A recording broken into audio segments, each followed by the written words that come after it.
Hello and welcome to Speaking Out on Financial Abuse, stories of survival and hope after financial abuse in a marriage or romantic partnership. I'm your host, Lori G., and today I'm thrilled to have someone I'm a personal fan of. She is the creator of the Rising Beyond Power and Control support resource for women survivors, Sybil Cummin. Sybil is a licensed professional counselor who has specialized in working with victims and survivors of narcissistic abuse and domestic violence for the last decade. Trained as a child and family therapist, Sybil initially planned to focus her therapy career on working with kids, but she kept encountering families affected by domestic violence and narcissistic abuse over and over again. Frustrated by some of the outcomes she saw in legal custody battles, Sybil decided to dig further into the issues surrounding domestic violence, which led to the creation of her very popular podcast and resource website, Rising Beyond Power and Control. Sybil's mission is to close the gaps in support for victims and survivors through multiple resource options, including helpful tools to navigate through post-separation abuse and a private forum community where survivors can connect and support each other in a safe and loving environment. Sybil, I'm thrilled. Welcome to the program. Thank you, Lori, for having me. I'm excited to be here. So where in the world are you and where are you originally from? Yep. So I am born and raised in Colorado, which is where I still am right now. I'm in a suburb just west of Denver, so in between Denver and the mountains. Well, let's just dive right in. You've developed a pretty significant following and membership through your Rising Beyond Power and Control podcast and resource website. I'm a huge fan of you. I became a fan of you like 18 months before I even thought of launching my own podcast on the topic of financial abuse. How did this idea start for you? Yeah, so I started a different way than many. So I am not a survivor of, which I know that's a lot of people who are in this space are, and this is why this is their passion. I started out as a play therapist, and through different environments that I worked in, I was kind of involved with families where there was domestic violence and unfortunately was not well trained in my graduate program. And so had to learn from my clients how to reach out to people working in this space and advocates and people who knew more than me.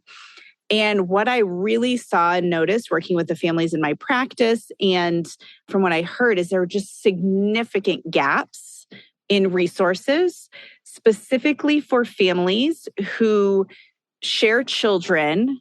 So for survivors who share children with their abuser, who leave and then are stuck getting abused post-separation, and those who are stuck in family court. So that is kind of where Rising Beyond Power and Control got its start. Well, you talk a lot on your website and offer a lot of recovery resources for what you call post-separation abuse, which I've never heard of. What is post-separation abuse, and what are some examples of that kind of behavior? Yeah, so the myth out there that once a victim leaves their abusive relationship, that amazingly they are safe and the abuse is over. So that is a myth. It is not true at all. Just because you've left doesn't mean that your abuser just kind of gives up and doesn't want to control you anymore. And so that is where post-separation abuse comes in. So you've already left and the abuse will continue. It may shift in what it looks like, but it will continue. So that could be, right, you lived with your partner and there was physical abuse or sexual abuse, and they don't have access to you in that same way. And so maybe they start tracking you or stalking you a different way than they had been tracking you when you were in the relationship. That is more typical of kind of those physically abusive relationships. But it looks, right, there's financial abuse post-separation. They will use your children post-separation. They will smear you to anyone and everyone that will listen. So they will continue to isolate you post-separation from the people that you could get support from. And really where I kind of specialize, it's like a subspecialty, is that legal abuse when a survivor shares children with their ex-partner and they are stuck in the family court system and they're stuck co-parenting with their abuser. You talk in your Rising Beyond podcast, and I think you have the byline, Hope for Women Healing from Relationship Abuse. You mentioned your mission is to help someone under domestic violence move from victim to survivor. Those words get used so interchangeably in the media, and I even find myself doing that myself. What is the difference between a victim and survivor? I think to some extent, the language is based on whoever you're working with, whatever they resonate with more. I think to me, survivor offers a little bit more of an empowered feel to it, that you have some control, that you've survived through. And yet, right, we work with women who are still 8 years out of their divorce, dealing with post-separation abuse and continued, vexatious litigation in the family court system. And so I think the term victim very often is really seen as like bad or gross, right? Like, you always take the victim stance or the victim position. And I think people see that more as like a helpless place or almost even a choice to some extent, which it is clearly not. And yet, as you're moving from that place of feeling helpless to finding what you can control and do in the situation to then gain that more empowerment, that's kind of the goal of what Rising Beyond is for. It has become somewhat of a derogatory word when it's used. Oh, she's such a victim all the time. I haven't really thought of it that way. And going into financial abuse more specifically, we really have two kinds of victims. We have the breadwinner who's got a deadbeat, who's been draining them financially, draining their opportunities for decades. And then you've got the person who comes into a committed relationship or a marriage who didn't have much financial literacy, and this person has all the money control. Which do you see more often, especially when you're dealing with post-separation abuse? We see them about the same amount. I think that there is a little bit of a perception, like internal perception too. If you are capable of having a job and you're making money and maybe you're college educated, that you should have known better than to get into that relationship. So the healing piece can look different, but we see about the same numbers. Someone who has no financial literacy or came from a family who is underserved, and then they find someone who is, higher financially, in the socioeconomic realm, and it feels like they're going to save them from poverty maybe and that arena. And so there's a little bit more ability to take advantage of women in that position. And I think kind of from that healing perspective is in order to really do like the therapeutic work, you really need to have those basic needs met. And so if you have the ability you already know, I can have a job where I can bring in money, that gives you a little bit of a benefit or a leg up in that arena because you know that you can meet those basic needs to some extent. Mm-hmm. Whereas someone with no financial literacy has never had a job, has been a stay-at-home parent, which I'm a mama. And so it's not a paid job, but my goodness, there's so much there and so much work to do. But you've never had that paid job. And so you likely don't feel as capable to do the thing. And so that's just a different step that you need to kind of jump over or get through as you're healing. And you've probably been discouraged if you have not had any financial control. It's very often you have a partner who certainly is not feeling personally invested in you having any mental autonomy either. So they don't really want to encourage you to go out and, become a real estate investor. They're just not going to do that. The messages of like, oh, well, you wouldn't even know what to do with a certain amount of money.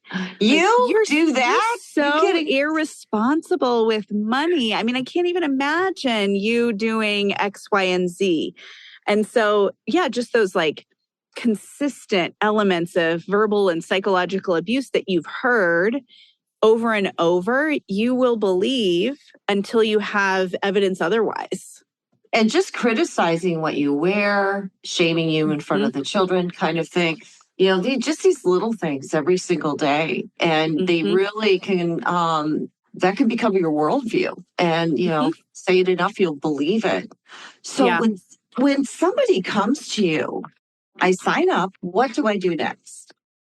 First, kind of who the membership is for would probably be helpful, is that the membership really is it's only for women. So while in my practice, we work with male survivors, victims and survivors of domestic violence and other forms of abuses, the Rising Beyond community is specific for women. And so when you are in an abusive relationship, isolation is like one of the number one best used tactics of an abuser. And so we were talking before, is if you're only hearing these criticisms, you will start to believe what they're telling you because you don't have other people around you mirroring back to you the amazing things that you are. And so you don't hear those messages. You don't see how other people look at you. And so when you're, looking at joining the Rising Beyond community, it really is a group of women who have all experienced domestic violence or narcissistic abuse, coercive control, whatever you would like to call it, who really need connection with other people because they've been isolated, right? Maybe their family and friends don't get it. Like, gosh, you were divorced 2 years ago. Why aren't you over it yet? Just get over it. We're tired of hearing these things. And so, and even sharing some of the little abuses that we call it dog whistle, where no one else would understand why this something that they're doing causes so much anxiety for you because it is solely something that they would say to you, that they would do, that they would know. Right. And so if you go to a friend and you're like, oh, he did this again. And they're like, what? It makes no sense. And so the community really is a space where you will not have to defend yourself, that people understand. And so when you join, and we are actually shifting things, changing things up in 2025. So one, it is for safety reasons, because safety and privacy are really, really important. And unfortunately, there are some abusers who would literally go to great lengths to find information about you. Oh, sure. So have I had abusers join my email list and my subscribers? Sure have. Have I had them inquire about my services? Yes, they have. And so that safety piece is really important. So 2025, if they're interested in joining, we are doing kind of quarterly enrollment periods rather than you can join whenever, because that allows me to have a little bit more safeguards in place. I do require identification. So people send me their ID. And during our orientation session, your camera has to be on so that I can make sure you are the person that signed up, that sent me the ID, that is going to be involved. We haven't had anyone go to that length of, having someone else join to get information, but nope, we're not even going to play. So we are going to protect you. And so when you join, you'll do an orientation session just to go through all of the resources, all of the different live events, we have courses available for people in our forum. And actually our forum is one of the most used aspects. So it is like a Facebook group that is not on social media. It is on a private platform for your safety. Where an unsearchable Facebook group. Yep. Yes. And so it is on a separate platform. We do it under Circle is our platform. And myself and other mental health therapists monitor and kind of facilitate the group to ensure that all of the interactions within the forum are appropriate. We have literally never had to do any actions to remove people or any of that. So it's been amazing. And I think some of that is because we take this very seriously, we don't just let anyone kind of just join. You have to kind of go through those steps for safety. And so, yeah, there's different live events. We do tea time with Sybil once a month, which I drink Coke Zero. So we just call it tea time because that sounded better. That sounded better than Coke Zero time, right? But it's just a time where all the survivors get to connect with each other. Sometimes we have a topic. Sometimes we do breakout groups. I've had speakers. We have live Q&As within the membership. So you can ask me any questions that you have and we'll answer those live. It's in a space where you can ask the detailed questions that you can't really do safely on a social media platform. And then there's different workshops that we're doing like this, at the time of recording, we've got a workshop coming up on, in 2 days on healing from post-separation abuse. And so the workshops are kind of included as a part of being a member of the community. So there's a lot offered because there are a lot of different needs. Not until you get into the legal situation do you fast find out how alone you actually are in something like this. Yeah. And you could be terrified to reach out to anything. And I think that can be so life-saving about what Rising Beyond does is that, to find any place that's safe. And then again, the other issue you brought up, which is the privacy issue. I've heard a lot of survivors say that they stop going if they're in Alcoholics Anonymous, they stop going. Yeah. If they go to physical meetings, they don't want to go because that new person in the room who knows, maybe it's a private detective. Sometimes it could be a private detective. Yes. Where does somebody who has been through betrayal trauma, especially to an extreme and even lost everything because of that, where do you go for a safe place? And so that's really amazing that you came up as a professional, not with that background, but just having the passion for it, the empathy for it, and the motivation, to really work at it, not just spark an idea, but continuously go out there and develop new ways to support people. What else do you have coming up this year? I know you've mentioned some things. I know you have a lot of stuff you signed up for, but go ahead. So I'm excited for 2025, what it's going to look in our membership, because our members, right, there's constant evolving of our members. So we are looking a little bit more at some cohorted experiences because not everyone is in the same place. Mm-hmm. And so we call them our OGs, which is original gangster, because somebody I was talking to the other day didn't know what that meant. I am I'm an 80s baby, but grew up in the 90s, so OG. So, they are further out. They're not having to deal with the constant, going back and forth to court every other month.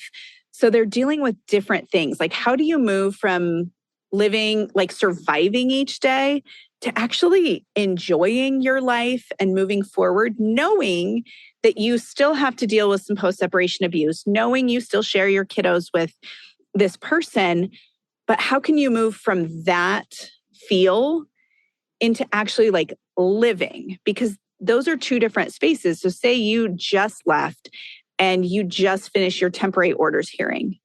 Wow, things look really different for you than it would for someone who is 7 years out and dealing with kind of the day-to-day muck that you have to deal with, but is trying to live a different way.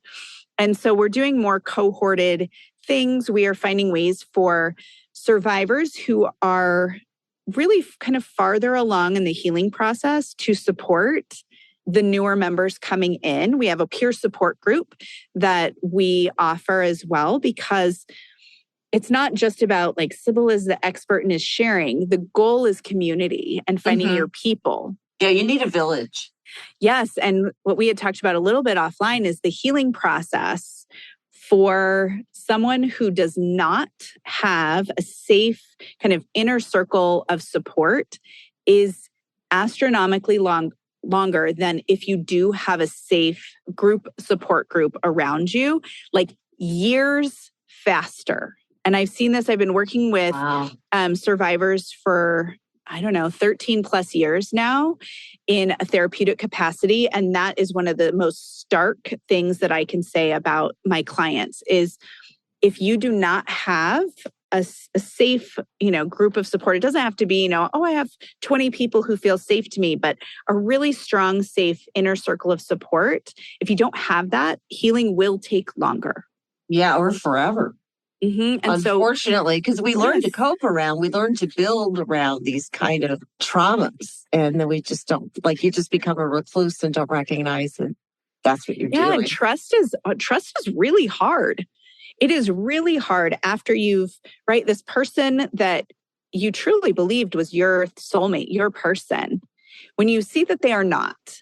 And then it's hard to trust in that type of relationship. And then you reach out to people who are supposed to support you and they support your abuser. And then you reach out to law enforcement and they don't offer you the support and safety. And then you reach out to family court and they actually don't care, right? All of these places, it's really hard to build trust with anyone to let them in. And so that really is kind of giving survivors a place to try that on, to build trust with people. And there's no right way to engage in the Rising Beyond community. I think that's really important is some people are active in our forum. They comment and they post all the time. And some people, it takes them months of just lurking before they feel comfortable and safe enough to post. That coming together. 2025, what else we got going on? I am excited because I will be speaking at the International Family Justice Conference in April, specifically on post-separation abuse and the family court system. So I'm excited about that because the more loud voices out there, kind of bringing awareness to, but not just awareness, but hey, this is what's happening and here are some solutions, I think that there will be, more likely to have change. Yeah, especially with regards to financial abuse. I mean, I went through 6 marriage counselors and nobody seemed to think it was a domestic violence issue. Nope. Now it's exciting really to Google, financial abuse and have lots and lots of articles and, have your show up. And it's really been a big change, really, just in the last few years. Have you really seen that yourself? Since you said you've done this for 4 years? Yes. So, the idea for Rising Beyond, I'm it's about 2.5 years old, maybe 3 years old now. The community, and then the podcast I started in 2022. There has been some significant shifts just in that time. I'm active in legislation here in Colorado, and so we've had some positive legislation here to impact family court and just the awareness of what's going on and trying to bring training to people who are actually making decisions and helping people make decisions. I've seen just at my university, they are bringing someone in to speak about what domestic violence looks like to the graduate program that I graduated from. And there was nothing like that when I was there. And so, I do think that there are some big shifts that are happening. I think that more survivors are feeling empowered to come forward. And then there are more people that are in that professional realm who can speak out and speak out loudly because we don't have that. I'm not triggered when I'm talking about these things because I don't have that experience. And so I can yell from the rooftops. Mm-hmm. Right? I can yell from the rooftops and I don't have to worry about an ex-partner, suing me for defamation for doing so. What is your tips for somebody who is under financial abuse or even really any other form of domestic violence and is listening right now but hasn't really tried to leave? And they haven't they haven't really started looking into resources. And as you were saying, this is really common. A lot of us, we go out there and we just sort of kind of check things out, but we're not really joiners because we don't know who we should trust. Yeah. But someone listening right now, and there are a lot of people out there listening who are still in this situation. They haven't made any decisions. What would you suggest they do first or do next? Yeah, I think first, if there are safety concerns, like physical safety for concerns for you. And if you have children, that will look really different, right? You are going to create a safety plan. You're going to have a bag ready to go with important documents, some money if you can kind of squirrel aside some money, right? You're going to have a plan if you need to leave right away. And there are a lot of, again, resources on my website to do that. So there are different safety plans and different things that we have available. risingbeyondpc.com/resources. There's lots of stuff on there. If you have time, meaning you are physically safe, then planning will be really helpful for you. So gathering documentation, right? Like listening to podcasts if it's safe to, right? And you don't have to subscribe to my podcast. Like if you can, great, do the thing. If you can subscribe to Lori's, great. But if you can't, because that's going to be on your list on your phone, search it up every time, right? Don't subscribe so it's on there. Learn all the language, learn what you've experienced. So that learning piece is huge. When you realize that there's a word for gaslighting and you realize, you know what, like Webster Dictionary would not come up with that word solely for me. There must be so many other people experiencing this. When you start to feel like you're not alone, it is a lot easier to leave. But I think doing your research, kind of learning, see who resonates with you, right? Of any of the experts. There's a lot of people on social media. There's a lot of information on the web, but they need to resonate with you to be a good fit. If you are married, and especially if you have kids, and we're talking about financial abuse, if you can safely, before you leave, get documentation of the money coming in to your home, right? Like, are there pay stubs?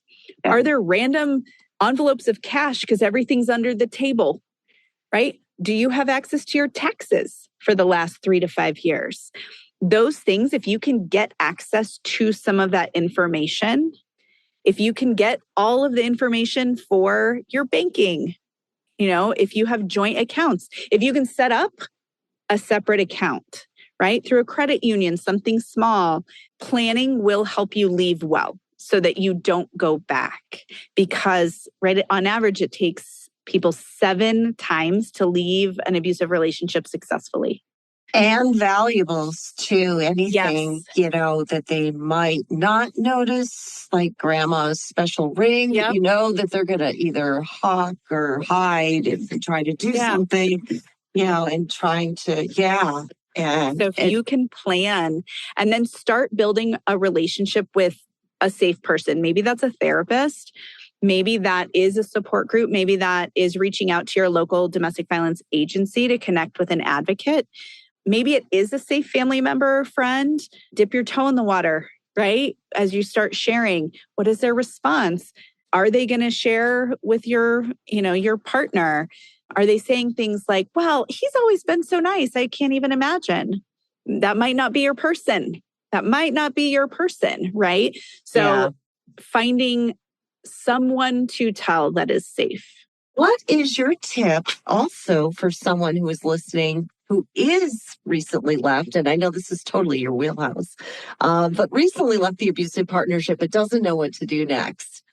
Well, the number one thing, again, is finding your people, finding safe people to be in your village, in your community, because you will need them at some point, and healing, again, will be astronomically faster. I think one of the things that you can do is really start to document maybe your past experience, but anything that's coming up now, for a couple of reasons. One, you might need it for criminal court, you might need it for family court. But it also has the benefit of, if you don't trust yourself and you doubt yourself, you're doubting your choices, you're doubting your decisions, writing things down of what happened can help you kind of reverse those consequences of gaslighting, where you are going to doubt yourself. So documenting what's going on is one of the best tips that you can do. And then another one, which this, again, maybe not make as much sense as it would if, you're kind of a part of my community or you're on my newsletter or whatever, because I talk about it a lot, but it is how you are presenting your information to people. Because, and I say this with all the love in the world, right after you've left, you will present like a hot mess. And I say that with all the love. It is because you are in a trauma response and you're trying to get help. So if you can present your information a specific way, which is you're going to have to leave out the context, because that's what survivors start with. All day, every day, they will start with the context of a situation. But when you do that, you lose people. They are not sure what to make of things. And then they can't help you. And so if you can be clear on what you're asking for help with, or your key point of the conversation. So you're meeting with a therapist. Granted, with a therapist, they should be able to suss through all the context. But maybe you're meeting with an attorney. Maybe you're meeting with law enforcement. Maybe you're meeting with your evaluator. What are your key points, concerns, or asks? And you're going to start with that. And I promise you that your life in that arena will go so much smoother if you start with your key points or asks than if you start with the context. So that, again, there's some nuance to that. And I talk about that a lot in the community, but that is one of the most impactful things that we talk about in the community, that it helps. It helps so much. Yeah, especially in a legal situation, as you said, being a hot mess. And the more we can get our heads on straight and be able to document clearly and bullet point clearly, especially when it comes to financial, because if we didn't really realize we were under financial abuse in the first place, we might not even think to detail it. We're more focused on the physical abuse and the emotional abuse. So, and anything else coming up this year? I don't know. We do workshops usually every 2 to 3 months that are available for people outside of the community as well. So if you're a part of the community, you just get access to any and all of the things that I do. But we do offer different workshops for people that even are not a part of the community as well, because sometimes the community it's not the right time for you. It doesn't feel like a fit. Maybe you're trying to figure out, do you trust me? Right? Am I someone you can trust? So that's one reason why we offer the workshops to the community rather than just within the Rising Beyond community. And her resources are offered globally because they are offered online, and because, we do have a global audience out there. If you are looking for support, and whether you are in it, starting in it, or you are just out of an abusive partnership, an abusive relationship, I can't recommend Rising Beyond enough. It really, really was an inspiration to me when I first started looking for support myself about 18 months ago. And Sybil, I am so grateful to have you on the show today. I hope you come back. And can you tell us again all the links to reach you? Yeah. So you can search on as you're first trying to figure out, do I trust Sybil? Does she have good information? The podcast is the best place to go. So literally on any platform is the Rising Beyond podcast. And you can just search that on whatever platform you listen to. The website is risingbeyondpc.com. And then you can click all in there. We have blogs, we have different resources, we have webinars that are available. We have a lot of different opportunities. And then I actually email people back when they email me because I do have a pretty engaged audience. People email me on a daily basis that are not even a part of the community. They've just heard me speak. So you're not an AI, you're a real person. No, it's a real person. And this real person might throw the F-bomb in your email, just so you know. That's how you know it's me. Is info@risingbeyondpc.com. You can contact me through the website too, but it is me. It is me responding. So... Well, we're glad to have the real you on this show too as well. Thank you again so much, Sybil. I hope you come back. And this is Lori G, and you've been listening to Speaking Out on Financial Abuse.